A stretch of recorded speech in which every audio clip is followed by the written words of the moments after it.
Hi guys, this is Pankaj Bhardwaj. तो last video में मैंने आपको बताया था regarding media language. Media language के अंदर मैंने डिफरेंट डिफरेंट चीज़ें आपको बताया था, जिसके अंदर मैंने बहुत सारी चीज़ों को कवर किया था, जिसमें blue channel analyst talks, breaking news, event talks by market gurus, war and pandemic situation, geopolitical issue, events, budget, election, Fed meeting etcetera. तो आई होप कि ये पूरा मीडिया का जो लैंग्वेज था वो आप लोगों को अच्छे तरीके से समझ आ गया है। ये कुछ ब्रेक इसलिए लिया गया था क्योंकि मुझे चाहिए सीरियस ट्रेडर। जो सीरियस ट्रेडर के अंदर पेशेंस होगी वही आगे मार्केट में टिक पाएगा। तो गाइज, आज से पहला सेशन स्टार्ट होता है मार्केट लैंग्वेज, जहां पे मैं आपको बताने वाला हूँ market weather, market sentiments, demand supply and explanation by fake gurus. So आज हम बात करेंगे मार्केट बिहेवियर की। मार्केट बिहेवियर कितना ज़रूरी है ये आपको समझना पड़ेगा, क्योंकि एक बार आप किसी का बिहेवियर समझ गए तो आप हर उस चाल को समझ पाओगे जो वो चाल बताना चाहता है या दिखाना चाहता है या छुपाना चाहता है। तो यहाँ पे क्या है, मार्केट बिहेवियर क्या है ये समझते हैं। Retailers is always bias for buying और सेल साइड। एक साइड में वो रहेगा, चाहे बाइंग साइड का हो या सेलिंग साइड का हो। This is called the behaviour. Market में कोई भी इंपॉर्टेंट सपोर्ट और रेजिस्टेंस को लेकर क्या व्यू है लोगों का। लास्ट 3 मंथ्स में मार्केट का ट्रेंड क्या है। मेरा क्वेश्चन ये है, अगर आप किसी भी चीज़ का वेदर और बिहेवियर नहीं समझ पाए, हाउ यू कैन आइडेंटिफाई कि ये अब ये होने वाला है, how you can forecast the things. तो अभी इन सब चीज़ों से ही आपको चीज़ों को समझना पड़ेगा कि इन सब चीज़ों को समझते कैसे हैं मार्केट में। So the question is how we understand this, right. तो कहाँ पे रिटेलर पार्टिसिपेट कर सकते हैं, कैसे कर सकते हैं, ये देखेंगे। ये पता चलेगा मिड कैप और स्मॉल कैप इंडेक्स से। क्यों? क्योंकि मोस्ट ऑफ द केसेस में हमने ये देखा है कि लोग मिड कैप में और स्मॉल कैप के अंदर एक पार्टिसिपेशन रखते हैं। और ये पार्टिसिपेशन मैंने क्यों इस तरीके से स्टेटमेंट दिए, क्योंकि बड़ा प्लेयर जब भी अपना पैसा लगाता है वो मिड कैप और स्मॉल कैप की तरफ लगा रहा है, तो वो बड़ा पैसा कभी भी मार्केट के गलत ट्रेंड में नहीं लगाएगा। तो दिस इज अ थिंग, हमने इस चीज को यहाँ पे पकड़ा है और this is called my logic number 17। तो ये आप लोगों ने ध्यान रखना है, राइट। तो यहाँ पे क्लियर कट एक चीज आपको समझ में आ जाएगी कि यहाँ पे किसी भी चीज को लेके आपने पैनिक नहीं करना है। मिड कैप एक सिंपल सा रूल है, mid cap running above 3 month high then bullish, mid cap running below 3 month low then bearish. चलो इसको समझेंगे एक पर्टिकुलर एग्जांपल से, ताकि चीज़ें को आप बिल्कुल क्लियरिफाई से सीखते जाएं। चलो समझते हैं लॉजिक नंबर 17। ऑब्जर्वेशन। लोग पैनिक होंगे, सबसे ज़्यादा डिलीवरी से एग्जिट करेंगे, ये बात तो सही है। तो उनको फियर पैनिक, मार्केट में एक न्यू पैनिक होता है, उनके फियर से मार्केट में एक न्यू पैनिक होता है। इस न्यू पैनिक में अपॉर्चुनिटी भी आती है और कभी कभी आपको ये समझना पड़ेगा न्यू पैनिक मंथ के किस डेट में आए। तो ये ध्यान रखना है, आराम से इस वीडियो को समझना है और इन शब्दों को लिखना है और समझना है। We will see such panic between, अगर 10 से 15 तारीख के बीच में ये पैनिक आता है तो क्या है, और आफ्टर 25 आता है तो क्या है। So let's understand how to identify and grab the opportunity. तो अपॉर्चुनिटी कैसे फाइंड करेंगे? सबसे पहले इसमें हम 200 SMA का इस्तेमाल करेंगे। सिंपल सा है, 200 SMA क्या है ये क्लियर कट है, ताकि आपको नॉइज ना इफेक्ट कर पाए, मार्केट में अप एंड डाउन्स हो आपको वो इफेक्ट ना कर पाए, टेक्निकल एनालाइज आपको इफेक्ट ना कर पाए। तो इस तरीके से आपको ये चीज़ों को समझना है। सो यहाँ पे क्या है, identify the opportunity, then when market price fall panic और tumble from the tops and comes to the 200 SMA, यानी मार्केट टॉप पर एकदम मार्केट गिरता है टम्बल और 200 SMA के पास आ जाता है, राइट। तो when market breaks 200 SMA,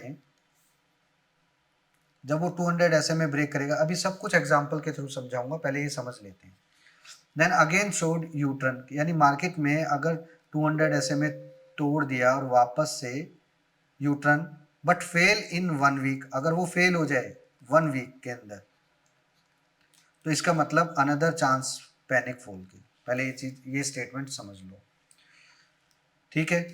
fall from and panic fall for another 1-2 month, यानी ये जो पैनिक फॉल होगा ये 1 से 2 महीने ऐसे ही पैनिक फॉल चलता रहेगा। तो हमें वेट करना है 20 दिन। मूल मंत्र यही है, ये 20 दिन आपने ध्यान रखना है। Then only look for the opportunity from the buying side, right.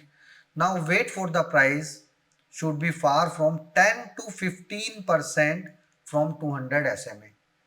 अब मैंने क्या बोला आपको, पहले प्राइस टॉप से टंबल होगा, 200 के पास आएगा। अगर तो वो फेल करेगा, अगर ये रैली कंटिन्यू है, ये रैली अगर सच्ची है, तो वो 1 वीक के अंदर फेल हो जाएगा और वापस से एक नई रैली देगा। अब अपॉर्चुनिटी बाइंग की तब ढूंढनी है जब ये प्राइस 10 से 15% 200 SMA से दूर हो जाए। जितना ज्यादा दूर होगा उतना ज्यादा बेटर रहेगा, तो इसको समझना है। अच्छा, reason and logic of this buying, फिर आपने क्या समझ में आ जाएगा आपके fear factor, because panic market में एक न्यू पैनिक फॉल होता है, ठीक है। Breaking of 200 SMA support in this panic situation only opportunity comes for buying, जो ऑलरेडी बता दिया है। From there market takes U turn, उसका सही रीजन कोई सपोर्ट और रेजिस्टेंस नहीं, actual reason is mutual fund, right. क्योंकि अगर मिड कैप और ये सब गिरेगा तो सिप में जो वापस से पैसे आएंगे उसकी वजह से वो होगा।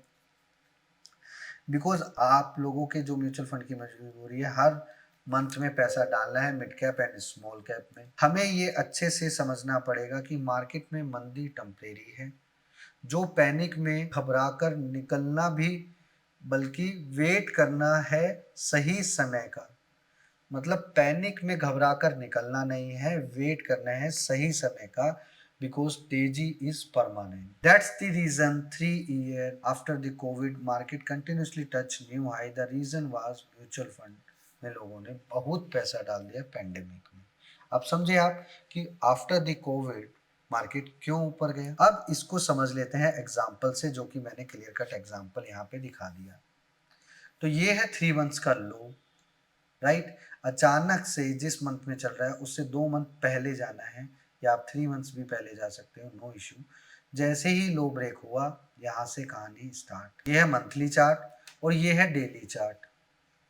डेली चार्ट में 200 SMA ब्रेक हो गया बाद में, और उसके बाद क्या हुआ, मार्केट कंटिन्यूस फॉलिंग साइड में आ गया। इसी को समझते हैं क्लियर कट। देखो, it's below 200 means problem for next 1 or 2 month in a market, drastic fall होगा। तो ये चीज से आपको चीजों को समझना पड़ेगा। अब यहाँ पे आता है हमारा लॉजिक नंबर 18, सडन पैनिक। ये वार्निंग है, एग्जिट और न्यू अपॉर्चुनिटी। तो हमें कैसे पता चलेगा सडन पैनिक एक अपॉर्चुनिटी है, यानी सडन पैनिक एक्चुअल में एक करेक्शन है या एक्चुअल में एग्जिट है। तो ये समझना पड़ेगा आपको। ये पता चलेगा मिड कैप और स्मॉल इंडेक्स की चाल से। अगर मार्केट 10% करेक्शन हो जाता है within 2 to 3 months, then you will see more panic, और उस टाइम पे मार्केट हमेशा लाइफ टाइम हाई पर होना चाहिए। When market correct 10% from low, it means coming 3 to 6 months you will see good opportunity। यानी मार्केट अगर लो पर है और 10% करेक्शन हो गया है, तो अगले 3 से 6 महीने आपको गुड अपॉर्चुनिटी मिलेगा। मार्केट लाइफ टाइम लो पर होना चाहिए।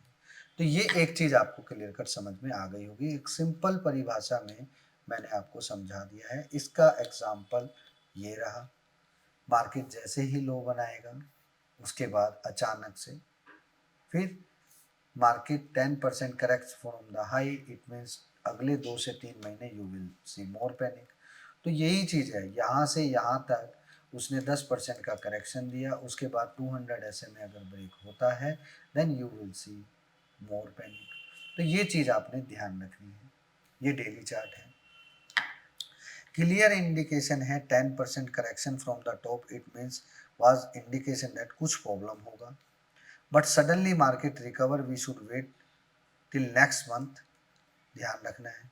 You turn from the mutual fund side, ऐसे टाइम में हमें नेक्स्ट मंथ हमेशा वेट करना है।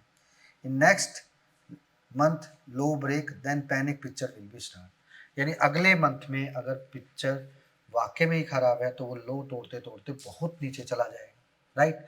This is called the system, जो आपको समझना चाहिए। और यही एक मार्केट का सही लैंग्वेज है जहां से आपको बहुत सारी चीजें समझने पड़ेंगी। इसके बाद हम आते हैं मार्केट सेंटिमेंट्स। अब मार्केट सेंटिमेंट्स को कैसे समझेंगे? Market sentiments